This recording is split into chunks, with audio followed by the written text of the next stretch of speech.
Oh, Jesus. Oh, my Lord Jesus. Thank you po sa napakalamig na hangin ngayon. 11:40 ng umaga, ang hangin-hangin dito sa likod ng bahay. Thank you, Jesus. Ayun, narinig yung hangin? Ganda. Okay, my purpose of doing this video or vlog is about the Strait of Hormuz. May napansin po ba kayo sa Iran ngayon? Because of that, ewan ko lang po sa inyo kung nakakapansin kayo. Parang, 'di ba? Ang headline kahapon mostly sa mga social medias natin, nakasecure na raw ang Pilipinas doon sa tungkol sa mga oil, no? At hindi tayo magkakaroon ng problema sa oil dahil ayos tayo sa Strait of Hormuz according sa Iran, no? So, I'm thankful. Thankful naman po ako doon. Pero syempre, nag-aaral tayo ng eschatology. Meron ba kayo napansin? Tanong ko lang po sa inyo. Merong pinayagan sa Strait of Hormuz, may mga hindi. Ano pong napansin po ninyo? Gamitin nyo tong sige. Ayaw kong sabihin ito pero parang sinusuyo ngayon ng Iran because of that. Dahil sa natural na yaman nila na langis. Nagets po ninyo yun. So ano po ang nakikita natin dito? Ano ang magiging epekto po nito? Gulo. Gulo po yan. Kasi meron pong mga pinaboran, merong hindi. Thankfully, hindi ako gumagamit ng term luckily. There's no such thing as that in the Bible. Kung Kristiyano ka, maririnig kita yan, rebuke kita. Kahit saan, nire-rebuke kita. Huwag kang gagamit ng luckily. There's no such thing as lucky. No? Meron bless tayo yon. Okay? Okay, we are blessed na okay naman tayo. Hindi tayo magkakaproblema. And I'm thankful for that. Kasi yung mga pinsan ko, nai-stress na po sa langis. Yan nga po sila nag-uusap nung other night. And maayos naman na sila ngayon dahil yes, at hindi sila magkakaproblema sa langis. Pero kasi tayo nag-aaral ng Bible, ng eschatology in particular, at meron po talagang nakikita po tayo na hindi nakikita ng hindi mananampalataya. No? Sa atin lahat nakabase sa Biblia, sa atin lahat nakabase sa salita ng Diyos. Sapagkat ang salita ng Diyos lamang po ang tanging aklat na naglalaman ng past, present, future na mangyayari sa mundo. May mga pangyayari sa nakaraan.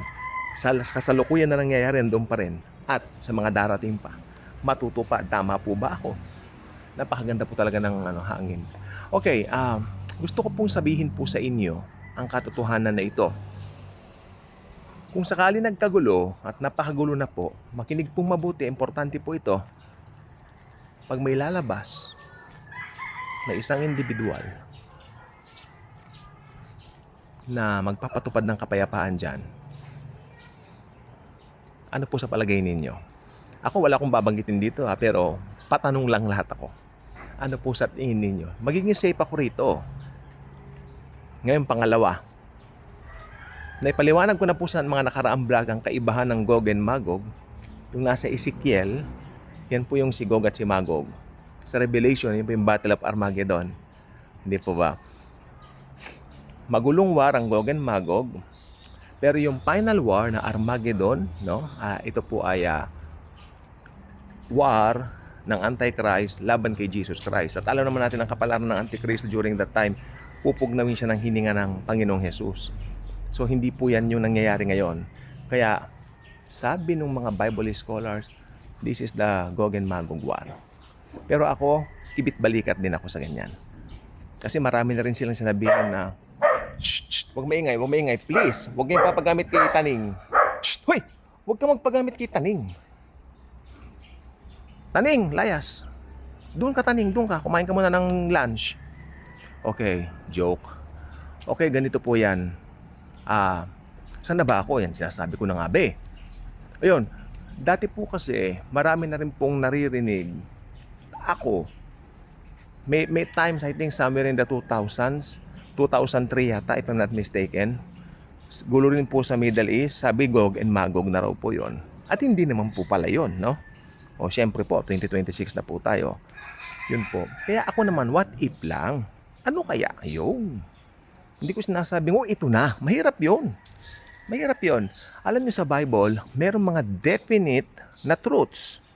Tulad ng mga doktrina na alam natin totoo. Na yun na po talaga yon. Sa pamamagitan din ng mga misteryo, may mga hinahayagan Diyos sa atin.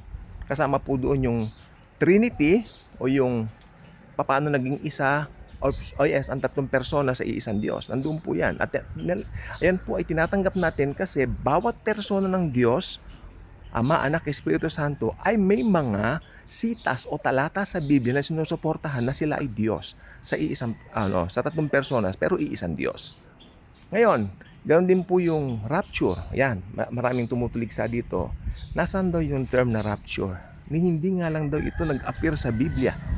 Siyempre, hindi nag-appear sa Biblia yan. Maski nga yung term na na Bible. Bakit yung term na Bible ba nasa Bible? Hanapin mo nga. O yung term na Trinity nasa Bible, hanapin mo nga. Wala. Pero nandun yung diwa nito. At yung pakahulugan na tumpak nito, nakapaloob sa salita ng Panginoong Hesukristo, ang Biblia. Kaya ganito rin po ito. Ngayon, meron din po rito mga bagay na pwede tayong mag-speculate tulad po nito. Pero, kumpara po nung war nung 2001 at saka 2003, alam niyo yung World Trade Center. Marami na ako narinig noon. Bagong mananampalataya lang kami noon. So medyo nakatunga nga lang kami kung sinasabi yung mga pastor. Ano ba yan? Gog and Magog. Medyo bata pa kami. Mga bata pa kami noon. Pero alam nyo, teka lang po. Ba't ba tayo napunta roon? Okay. Siyempre may connection Okay. Noon, sabi nila, yun na raw yung Gog and Magog. Yun na raw yung tinatawag na final battle. May nagsabi pa nga Armageddon yun Kita nyo, if you don't know how to rightly divide the Bible, kasi lalabas ka nakakahiya. Hindi naman po sa nakakahiya po. May mga nakakaunawa, tapos ikaw, banat ka ng banat. Tulad nung kausap ko nung Lunes. Nakakahiya. Nakakahiya po yon. Hindi ko na po sinabing, nakakahiya po kayo. Hindi na po. Ayan na, matanda na Pero saved siya kasi makita mo yung pagmamahal niya sa Lord. Grabe. Naramdaman ko ang pag-ibig ni Jesus, sabi niya. Kaya, I can love others also. Alam niya yung grace, alam niya yung gospel. Pero yung eschatological something and all that, end of the world, end times prophecies and all that, I don't know. Ang alam lang daw niya, tama naman siya rito, ang alam lang daw niya, bago lumabas yung Antichrist na magra-rapture. Hanggang doon lang. Basic. Pero tayo kasi, napakaganda po sa apart natin, lumalim tayo sa salita ng Panginoon sa pag-aaral po natin. Eschatology is something that you can, ang tawag dito, you can fully achieve pag nandun na tayo sa piling ng Panginoon. Ma-achieve mo na yung kabuuan. Pero dito, patuloy na nagre-reveal ang Lord. I believe in that. Ngayon, balik tayo sa topic natin. How about this one? Gog and Magog. Gog and Magog. Ito na ba yung nasa Ezekiel? Panay patanong lang po ko, wala akong babanggitin dito. Mahirap na po magsalita. Baka sabihin nyo, sinabi ko Nge. Hindi ko sinabi. Patanong. Ano kaya pag merong isang taong lalabas sa eksena? Lalabas siya sa eksena pagkatapos tatanggapin siya ng mga tao. Kasi ang tao pag desperado, kahit sino tatanggapin.